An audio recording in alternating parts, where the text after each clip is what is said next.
예수가 우리를 부르는 소리 음성 보더라와 문 앞에 나와서 사면을 보며 우리를 기다리네. 오라 오라 방황치 말고 오라 죄 있는 자들아 이리로 오라 주 예수 앞에 오라 세월이 살같이 빠르게 지나 쾌락이 끝이 나고 사망의 그늘이 너와 내 앞에 울리며 가리우네. 오라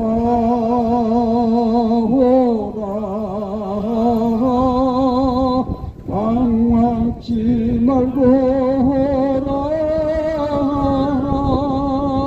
죄 있는 자들아 이리로 오라 주 예수 앞에 오라.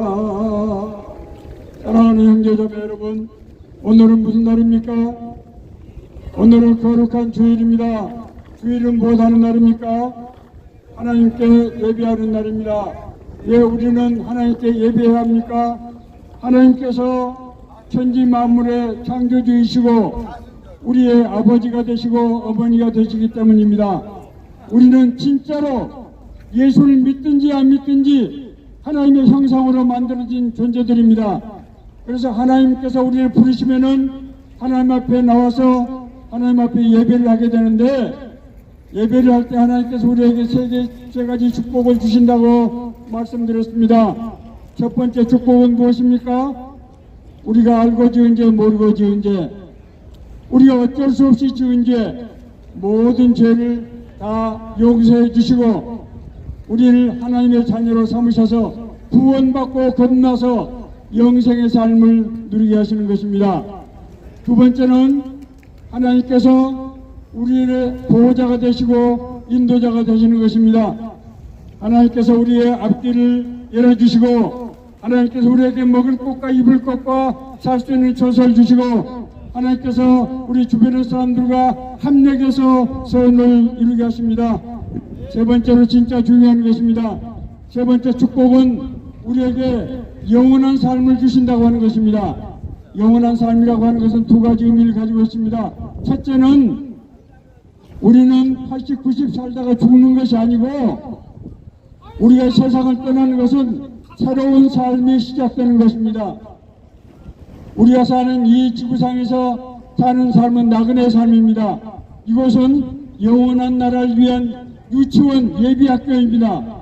그래서 우리가 세상을 떠나면 이제 영원한 세계에 들어가게 되는데 어떤 사람은 위로 가고 어떤 사람은 아래로 가게 된다고 하는 것입니다. 그것이 문제입니다. 어떤 사람은 영생을 누리고 하나님과 더불어 사는 삶을 살게 되고 어떤 사람은 아래로 가서 말할 수 없는 비참한 삶을 영원히 살게 되는 것입니다.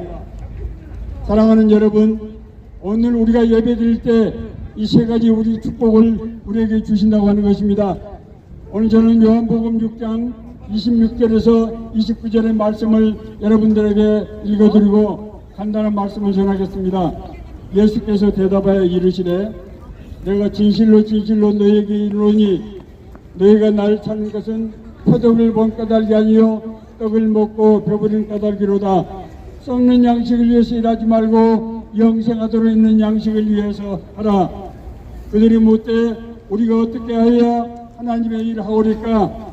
예수께서 대답하여 이르시되 하나님이 보내신 자를 믿는 것이 하나님의 일이니라 하시니라.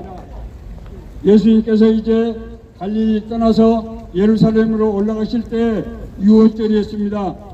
여러분 잘 아시는 대로 유월절은 이스라엘 민족의 가장 큰 명절인데, 그것은 왜냐하면은 애굽에서 430년 동안 노예로 살던 이스라엘 백성들을 하나님께서 족과 끓이는 가나안 땅으로 인도하신 바로 그 첫날이기 때문에 그렇습니다.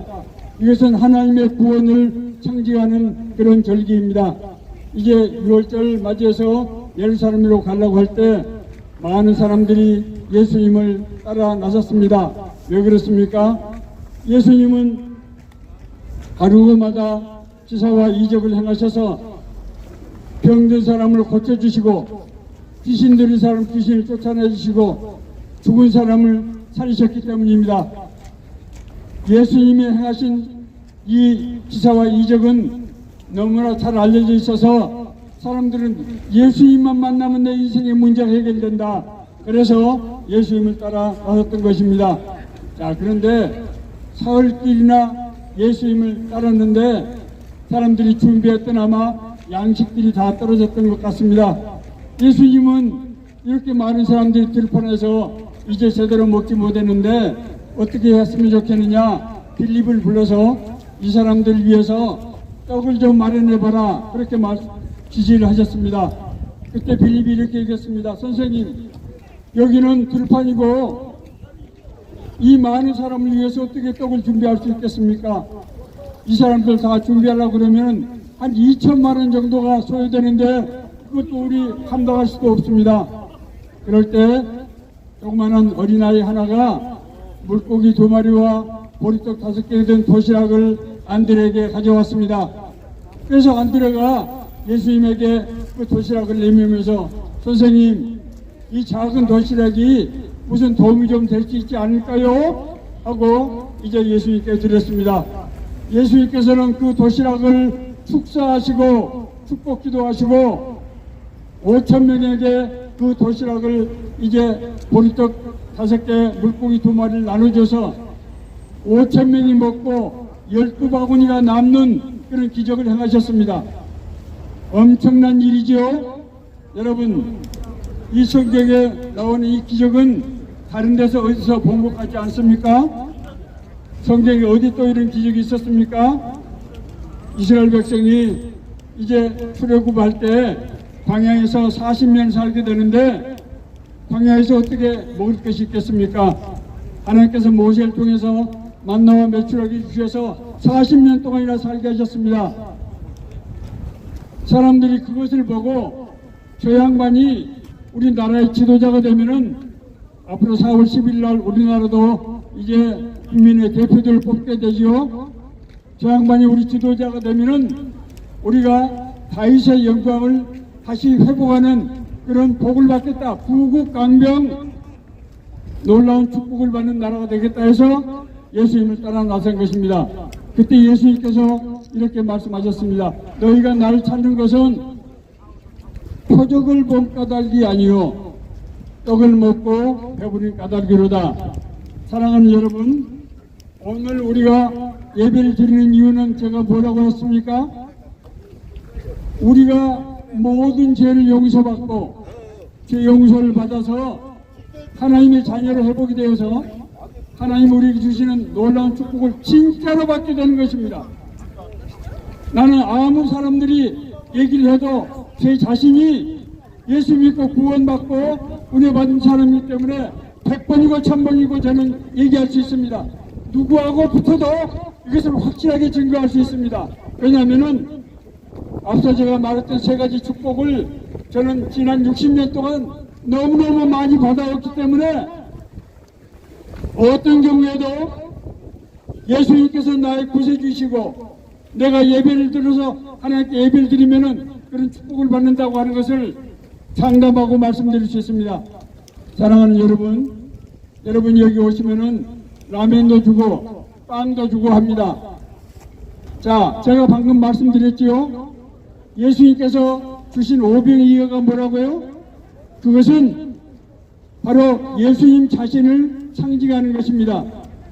우리가 예수 그리스도를 통해서 구원받고 거듭난, 그래서 예수님께서는 이제 마지막 이제 만찬을 하시면서 제자들에게 그렇게 말씀하셨습니다. 제자들에게 떡을 떼어주면서 이 떡을 받아 먹어라. 이는 많은 사람을 위해서 나눠주는 내 몸이다. 너희들이 이것을 먹을 때마다 날 기억하여라. 그리고 포도주 잔을 돌리시면서 제자들에게 말씀하셨습니다. 이 잔을 받아 마시라. 이 잔은, 이 포도주는 죄사함을 얻게 하려고 많은 사람을 위하여 흘린 내 언약의 피다. 오늘 여러분들이 먹게 되는 라면과 빵은 뭐라고요? 예수 그리스도를 우리가 먹고 마시게 되므로 구원받고 거듭나게 되는 것입니다. 이 은혜가 여러분 모두에게 임하시기를 간절히 축복합니다. 아멘. 할렐루야. 할렐루야. 이 시간에는 조능교 목사님의 말씀을 전해드리겠습니다. 많은 은혜가 있으시기를 바랍니다.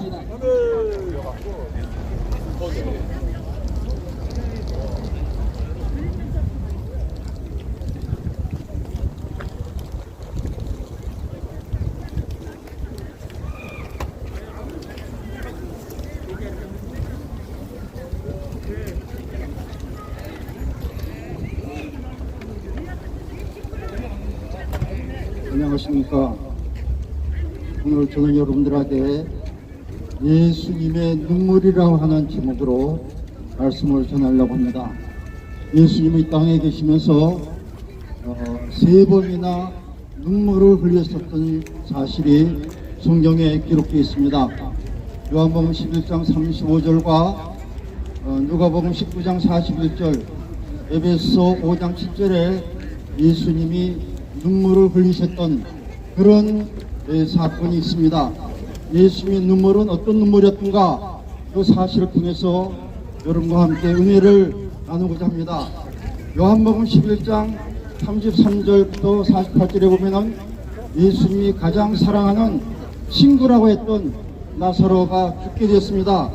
예수님은 오셔서 그 나사로의 동생 마리아와 마르다가 아주 슬프게 우는 장면을 보게 됐습니다.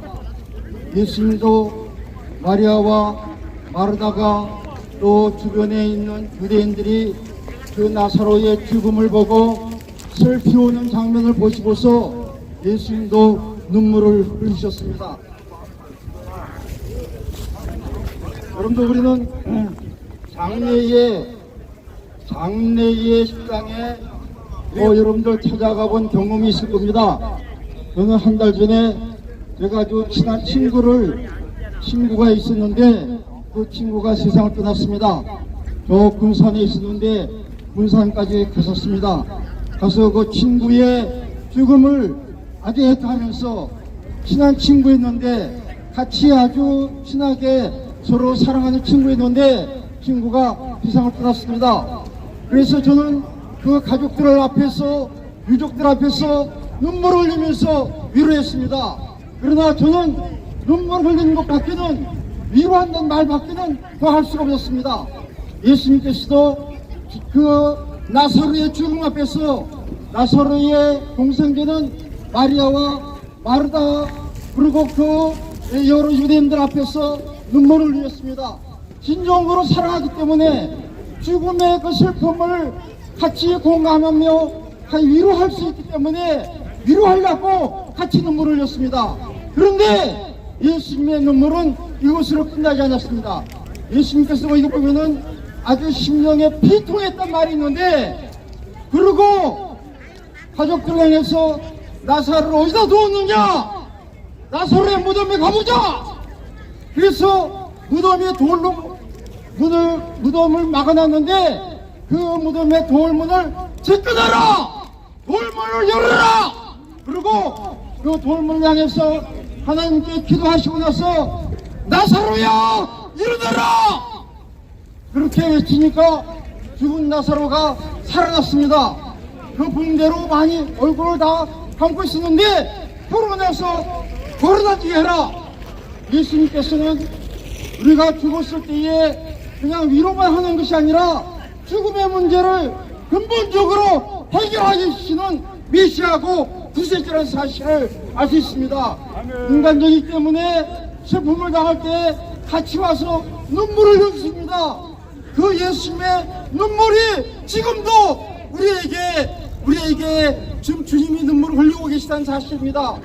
여러분들, 우리가 진정으로 사랑한 눈물을 흘리는데 인간은 눈물 흘리는 걸로 끝납니다. 그러나 우리 주님은 눈물 흘리는 거 끝나지 않냐고, 그 예수님께서 구세주인 사실을 알려주기 위해서 내가 죽음의 권세를, 사망의 권세를, 사탄의 권세를 물리쳐서 인간들에게 이 슬픔과 좌절과 어려움을 당하게 되는 비통하게 하는 이 죽음의 문제를 해결해 주시겠다. 그래서 그 표적으로 죽은 나사로를 살리신 것입니다. 이 부활의 주님을 믿으시기 바랍니다. 예수님은 죽음의 권세를 이기시고 사망의 권세를 이기시고 마귀의 권세를 이기셔서 죽음의 문제를, 죄의 문제를 해결하신 메시아입니다. 예수님을 믿고 구원받으시기를 바랍니다. 두 번째로 예수님께서는 누가복음 19장 41절에 예루살렘 성으로 나귀를 타고 가시면서 가다가 예루살렘 성을 보시고서 예수님께서 큰 소리로 으아! 아주 큰 소리로 예루살렘 성을 보고 우셨습니다. 눈물을 흘리시면서 우셨습니다. 왜 우셨냐면은 예루살렘 성이 이제 얼마 후에 예수님께서 말씀하신 그때로부터 37년 후에 주 70년에 로마 병정인 로마의 장군 디도 장군에 의해서 완전히 멸망될 것을 예언하시고 예수님께서 슬픔 가운데 우셨습니다. 그때 이게 예루살렘 멸망할 때에 적어도 100만 명 이상, 예루살렘 성에 있는 100만 명 이상 사람들이 죽고 9만 7천 명의 사람들이 포로로 해서 로마로 끌려갔습니다. 이 슬픔과 이 어려운 상황을 미리 내다보신 예수님께서는 예루살렘 성을 보시면서 눈물을 흘렸습니다. 비통해하며 눈물을 흘렸었습니다. 그런데 왜 그러냐? 그들이 선지자들의 말을 듣지 않았습니다. 하나님의 명령을 순종하지 않았습니다. 하나님의 명령을 거절했습니다. 그래서 심판을 받은 것이었습니다. 이 말씀이 마태복음 24장에 다시 기록되어 있는데, 마태복음 24장에 보면은 가라사대 너희가 이 모든 것을 보지 못하느냐? 내가 진실로 너희에게 이르노니 돌 하나도 돌 위에 남지 않고 다 무도 들어오리라. 그렇게 마태복음 24장 1절 2절에 말씀했는데, 이 말씀은 그 멸망에 대한 예언적인 말씀입니다. 그런데 놀라운 것은 마태복음 24장은 그 로마의 멸망을 예언하신 예언의 말씀이 아니라 이 세상 전체는 이 세상의 종말에 대한 예언의 말씀입니다. 그래서 예수님께서 예루살렘 성을 보시고 우신 것은 예루살렘 성만 보시고 우신 게 아니라 이제 최후의 예루살렘 성의 멸망보다도 더 무서운 최후의 종말을 바라보시면서 종말을 대비하지 않고 범죄하고 그러고 참 술 취하고 방탕해서 하나님을 거역하고 하나님의 명령 순종하는 수많은 영혼들이 지옥 가서 갈 것을 안타까워하면서 눈물을 흘리신 그 눈물이라는 사실을 우리는 알고 있어야 됩니다. 예수님 지금도 눈물 흘리시면서 여러분들이 예수 믿고 지옥 가지 아니하고 천국의 영광을 누릴 것을 지금 바라보고 계십니다. 여러분들 예수의 눈물을 보시고 예수의 눈물을 느끼시면서 지금이라도 늦지 않았습니까? 예수 믿고 구원받아서 영원한 멸망, 예루살렘 성이 멸망할 때에 그 징조로 보였던 그 멸망보다 더 무서운 최후의 멸망을 받지 않았고 구원받는 은혜가 여러분들의 있기를 주님의 이름으로 축원합니다. 세 번째로는 예수님께서 히브리서 5장 7절에 그가 육체에 계실 때에 자기의 죽음의 선능이 구원하실 이에게 심한 통곡과 눈물로 간구와 소원을 올렸다고 그렇게 말씀했습니다. 여기에 눈물은 아주 통곡하는 눈물인데 이 눈물은 예수님께서 십자가 상에서 십자가로 죽기 위해서 골고다 겟세마네 동산에서 눈물로 기도하셨던 모습과 십자가에서 고통을 당하셨던 그 눈물 흘리시면서 십자가를 감당하셨던 그 모습을 보여주시는 그런 말씀입니다. 예수님 이제는 자신이 메시아이기 때문에 우리 인생들을 구원하기 위해서 그냥 내버려 지옥 가고 내버려 두지 아니하시고 구원해서 저희를 멸망시키지 않고 하늘나라에 가야 되는데 저들의 죄를 내가 다 담당하고 저들의 고통과 저들에게 진노를 내가 다 담당하고 십자가에 죽어야만 구원의 역사를 이룰 수 있기 때문에 십자가를 지고 이제 가시면서 그 십자가의 고통이 하나님께 버림받는 것이고 모든 인류의 죄를 다 걸머지고 죽는 죽었기 때문에 너무나도 힘들고 무서워서 하나님께 기도하면서 엘리 라마 사박다기 나의 하나님 어째요 나를 보내십니까? 하나님 이 자들에게서 옮기실 수는 없습니까? 그러나 내 뜻대로 마시고 아버지의 뜻대로 없어서 하면서 눈물과 심한 통곡으로 십자가를 지시면서 대속의 은혜를 완성해 주시고 십자가에서 다 이뤘다 하시고 운명하셨습니다. 예수님의 십자가의 고통을 통해서 죽음의 권세를 확실하게, 사망의 권세를 확실하게, 마귀의 권세를 확실하게 멸망시켜 주었습니다. 이 예수님을 믿으시기 바랍니다. 이 예수님이 여러분들의 구세주입니다. 여러분들을 구원하기 위해서 십자가에 죽으셨습니다. 예수를 믿어야 구원받습니다. 예수님의 유일한 구세주입니다. 예수 믿는 길밖에는 다른 구원의 길이 없습니다. 예수님의 눈물을 흘리시면서 여러분들을 사랑하셨습니다. 예수님의 눈물을 흘리시면서 십자가를 치셨습니다. 예수님의 눈물을 흘리면서 여러분들의 구원받기를 바라고 있습니다. 예수 믿고 구원받으십시오. 예수 믿고 제사함 받으십시오. 예수 믿고 천국 가십시오. 하나님의 자녀가 되십시오. 하나님의 자녀가 돼서 정부의 영광을 누리십시오. 예수 이름으로 기도합니다. 예수 이름으로 부탁합니다. 예수 이름으로 간절히 소망합니다.